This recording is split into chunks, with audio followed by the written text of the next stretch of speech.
அனைவருக்கும் வணக்கம். நம்ம டெய்லியும் கரண்ட் அஃபேர்ஸ்ல ஒவ்வொரு கொஸ்டினா பார்த்துட்டு இருக்கோம். இன்னைக்கு என்ன டாபிக் அப்படின்னு சொல்லி பார்த்தீங்கன்னா, கிளவுட் பர்ஸ்ட்.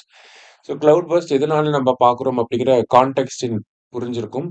லைக் நமக்கு உத்தரகாண்டோட தராலி அப்படிங்கிற வில்லேஜ்ல இருந்து பார்த்தீங்கன்னா, ஃபிளாஷ் ஃப்ளட்ஸ்னால நிறைய கிரா மக்கள் வந்து இறந்து போனாங்க. அந்த ஃபிளாஷ் ஃப்ளட் வந்து எதனால ஏற்பட்டுச்சு அப்படின்னா, அ உத்தரகாண்ட்ல போகக்கூடிய கீர் கங்கா அப்படின்ற ஒரு ரிவர் இருக்கு. அந்த ரிவரோட கேட்ச்மென்ட் ஏரியால எக்ஸசிவா கிளவுட் பர்ஸ்ட் அப்படிங்கிறது இருந்தனால தான், நமக்கு ஃபிளாஷ் ஃப்ளட் அப்படிங்கிறது ஏற்பட்டு நெறைய பேர் இறந்து போனாங்க. அது நீங்க பார்த்திருப்பீங்க. ஸோ அந்த பேசிஸ்ல தான் நம்ம கிளவுட் பர்ஸ்ட்னா என்ன? அதோட கேரக்டரிஸ்டிக்ஸ் என்ன? சேலஞ்சஸ் என்ன? வே ஃபார்வர்ட் என்ன? அப்படிங்கிறத பார்க்க போறோம். ஸோ இந்தியாவோட மெட்ராலஜிக்கல் டிபார்ட்மெண்ட்ட பொறுத்தவரைக்கும் பார்த்தீங்கன்னா, கிளவுட் பர்ஸ்ட் அப்படிங்கிறது ஒரு லோக்கலைஸ்ட் ஈவென்ட். லோக்கலைஸ்ட் ஈவென்ட் அப்படின்னு சொல்லி பார்த்தீங்கன்னா, ஒரு 10லிருந்து 20 ஸ்கொயர் கிலோமீட்டர் இருக்கக்கூடிய ஏரியால, ஒரு கம்மி டைம்ல ஓகேவா? கம்மி டைம் இன் த சென்ஸ் இங்க ஐஎம்டி எவ்வளோ நேரம் சொல்றாங்கன்னா, 1 மணி நேரத்த சொல்றாங்க. 1 மணி நேரத்துல எக்ஸசிவா ரெயின்ஃபால் இருக்கிறது. எக்ஸசிவ் ரெயின்ஃபால் அப்படிங்கிறது ஐஎம்டி என்னன்னு சொல்றாங்கன்னா, 100 millimetre or else 10 centimetre rainfall அப்படின்னு சொல்றாங்க. அப்ப இந்தியன் மெட்ரோலாஜிக்கல் டிபார்ட்மெண்ட் படி நம்ம கிளவுட் பர்ஸ்ட்ட எப்படி டிஃபைன் பண்ணலாம்? A short and intense rainfall for 10 centimeter over an hour in an area of around 10 to 20 square kilometre அப்படி சொல்லலாம். ஓகேவா? ஸோ 10 சென்டிமீட்டர் இருக்கணும். 1 ஹவர் அப்படிங்கிற ஒரு டெர்ம் இருக்கணும். 10 to 20 ஸ்கொயர் கிலோமீட்டர் அப்படிங்கிற டெர்ம் இருக்கணும். சரிங்களா? இந்த நம்பர்ஸ்லாம் இருக்கணும். அதுதான் டெஃபினிஷன்க்குள்ள வர்றது. அடுத்ததா பார்த்தீங்கன்னா, பினாமினன் ஆஃப் கிளவுட் பர்ஸ்ட். இந்த கிளவுட் பர்ஸ்ட் எப்படி ஏற்படுது? இந்த ஜியோகிராபிக்கல் நேச்சர் என்ன? எப்படி ஏற்படுது? அப்படின்னு சொல்லி பார்த்தீங்கன்னா, ஃபர்ஸ்ட் ஓரோகிராஃபிக் லிஃப்டிங் அப்படின்னு சொல்லுவாங்க. அதாவது என்ன ஆகுதுன்னா, நமக்கு மாய்ஸ்சர் லேடன் ஏர் அப்படின்னு சொல்லுவாங்க. ஈரப்பதம் மிக்க காற்று இருக்கு இல்லையா? ஸோ அது என்ன ஆகுது அப்படின்னா, நமக்கு ஹை ஆல்டிட்யூட் ரீஜியன்ல வந்து ரைஸ் ஆகி கிளவுடா ஃபார்ம் ஆகுது. ஓகேங்களா? அப்பதான் நமக்கு என்ன ஆகும் அப்படின்னா, ஓரோகிராஃபிக் ரெயின்ஃபால் அப்படின்னாலே என்ன சொல்லுவாங்கன்னா, நல்லா ஃபர்ஸ்ட் வெயில் அடிக்கிற இடத்துல தான் நல்லா மழையும் பெய்யும் அப்படின்னு சொல்லுவாங்க. ஓகேவா?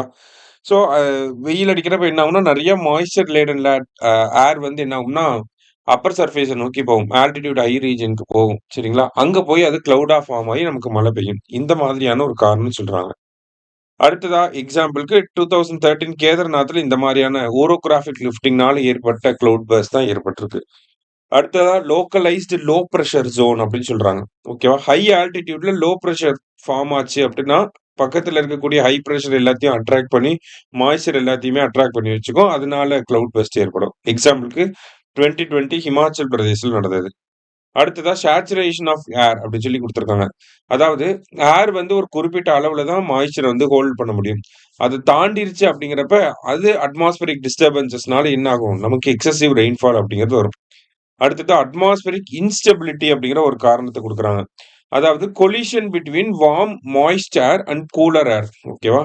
இந்த ஏர்லாம் வந்து ஒண்ணோட ஒண்ணு கொலைட் ஆகுறப்ப என்ன ஆகுதுன்னா, அதுவுமே வந்து எக்ஸசிவ் ரெயின்ஃபால வந்து ஏற்படுத்துது. எக்ஸாம்பிள்க்கு ஜம்மு அண்ட் காஷ்மீர் 2014. அடுத்து குளோபல் வார்மிங், கிளைமேட் சேஞ்ச் அப்படிங்கிறது எல்லா விதமான டிசாஸ்டர்ஸ்க்குமே வந்து ஒரு மேஜர் ரீசனா இருக்கு அப்படிங்கிறது நமக்கே தெரியும். இல்லையா? அடுத்ததா கேரக்டரிஸ்டிக்ஸ் ஆஃப் கிளவுட் பர்ஸ்ட் அப்படிங்கிறத குடுத்திருக்காங்க. என்னென்ன பண்புகள் இருக்கு? ஹை இன்டென்சிட்டி அப்படிங்கிறத குடுத்திருக்காங்க. ஹை இன்டென்சிட்டி நமக்கே தெரியும். 100 மில்லிமீட்டர் அல்லது 10 சென்டிமீட்டருக்கான மழை. அததான் வந்து நம்ம கிளவுட் பர்ஸ்ட் அப்படின்னு சொல்றோம். எக்ஸாம்பிள்க்கு லே கிளவுட் பர்ஸ்ட் 2010. அடுத்தது லோக்கலைஸ்டு நேச்சர். லோக்கலைஸ்டு நேச்சர்னா ஒரு 10 டூ 20 ஸ்கொயர் கிலோமீட்டருக்குள்ள தான் அந்த மழையே பெய்யும். அந்த கிளவுட் பர்ஸ்ட் அப்படிங்கிற அந்த ரொம்ப குறுகிய வட்டத்துக்குள்ள தான் மழை பெய்யும். சரிங்களா? அதனால தான் அவ்ளோ மழை பெய்யும் ஆனா. ஓகேவா? அதான் 10 சென்டிமீட்டர் ஒரே ஒரு குறிப்பிட்ட இடத்துக்குள்ள பெய்யறப்ப எவ்வளோ மழை இருக்கும்? எவ்வளோ தண்ணி வரும்? அதான் சொல்றாங்க. ஸோ 2022ல அமர்நாத் யாத்திரை எப்போ நடைபெற்றது? அடுத்ததா ஷார்ட் டியூரேஷன் அப்படின்னு சொல்லி குடுத்துருக்காங்க. ஷார்ட் டியூரேஷன் அப்படின்னா 10 சென்டிமீட்டர் 10 டூ 20 ஸ்கொயர் கிலோமீட்டர். ஆனா டைமிங் எவ்வளோ? மேக்ஸிமம் 1 ஹவர் தான் இருக்கும். அதுக்கு மேல போகாது. ஓகேவா? ஸோ அப்படிங்கிறப்ப இந்த டைப் ஆஃப் கிளவுட் பர்ஸ்ட் எக்ஸாம்பிள்க்கு வந்து 2021 உத்தரகாண்ட்ல நடந்தத சொல்லலாம். 30 மினிட்ஸ்க்கு வந்து கிளவுட் பர்ஸ்ட் வந்திருக்கும். ஆனா நெறைய ஃபிளாஷ் ஃப்ளட் வந்து ஏற்பட்டிருக்கும். வேற என்ன கேரக்டரிஸ்டிக்ஸ் இருக்குன்னா, சடன் ரிவர் சர்ஜ் அப்படின்னு சொல்றாங்க. ஸோ இந்த கிளவுட் பர்ஸ்ட் அப்படிங்கிறது கேட்ச்மென்ட் ஏரியால ஏற்படுறப்ப எக்ஸாம்பிள்க்கு உத்தரகாண்ட் 2025 சரியா? கேட்ச்மென்ட் ஏரியால ஏற்படுறப்ப என்ன ஆகும்னா, திடீர்னு அந்த தண்ணியோட அளவு அதிகமாக ஆரம்பிச்சிரும். அணையோட நீர்மட்டமும் உயர ஆரம்பிச்சிரும். ஓகேங்களா? அடுத்தது அக்கரன்ஸ் இன் ஹில்லி ரீஜியன்ஸ் அப்படின்னு சொல்லி குடுத்துருக்காங்க. Most of the cloud first வந்து பார்த்தீங்கன்னா, இந்தியாவ பொறுத்தவரைக்கும் ஹிமாலயன் ரீஜியன்ல தான் இருக்கும். ஏன்னா, ஹை ஆல்டிட்யூட்ல அதுக்கான அந்த கிளவுட் பர்ஸ்ட் ஃபார்ம் ஆகுறதுக்கான கண்டிஷன்ஸ் வந்து ஃபேவரபிளா இருக்கும். அதனால தான் நமக்கு ஹிமாலயன் ரீஜியன்ல அதிகமான கிளவுட் பர்ஸ்ட் அப்படிங்கிறது ஏற்படுது. சரியா? Next lack of predictability. Lack of predictability in the sense இத வந்து நம்ப ஈஸியா ட்ராக் பண்ணி இந்த இடத்துல தான் கிளவுட் பர்ஸ்ட் வரப்போகுது அப்படிங்கிறத நம்ம ஐடென்டிஃபை பண்ணி அதுக்கு ஏர்லி வார்னிங் கொடுக்க முடியாது. ஓகேவா? அந்த ஒரு டிஃபிகல்ட்டி அப்படிங்கிறது major difficulty in terms of predicting and saving the people out of cloudburst. சரியா? அதுதான் இங்க குடுத்துருக்காங்க. நெக்ஸ்ட் வந்து பார்த்தீங்கன்னா, major hazards caused by cloudburst. என்ன மாதிரியான பாதிப்புகளை ஏற்படுத்துது? நமக்கே தெரியும். ஃபிளாஷ் ஃப்ளட் இருக்கு, லேண்ட்ஸ்லைடு அப்படிங்கிறது இருக்கு. வேற என்னலாம் இருக்கு அப்படின்னு பார்த்தீங்கன்னா, மட் ஃப்ளோ அப்படிங்கிறது லேண்ட்ஸ்லைடோட வர்றது தான். ஓகேவா?